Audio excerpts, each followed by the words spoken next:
નમસ્કાર ખેડૂત મિત્રો, સ્વાગત છે તમારું ખેડૂત ચેનલની અંદર। આજે તારીખ 11 ફેબ્રુઆરી 2025 ને વાર મંગળવાર।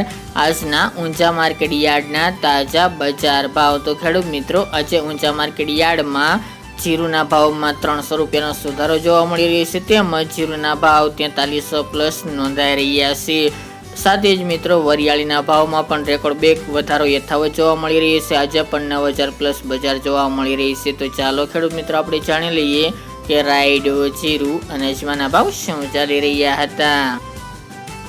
ખેડૂત મિત્રો, આજના ઊંચા માર્કેટ યાર્ડના ભાવ જોઈએ તો જીરું 3150 થી 4351 રૂપિયા, રાયડો 1025 થી 1025 રૂપિયા, સુવા 1365 થી 1365 રૂપિયા, ઈસબગુલ 1900 થી 2750 રૂપિયા, અજમો 1125 થી 2750 રૂપિયા અને વરિયાળી 1190 થી 9055 રૂપિયા। તો ખેડૂત મિત્રો, આ તાજના ઊંચા માર્કેટ યાર્ડના તાજા બજાર ભાવ।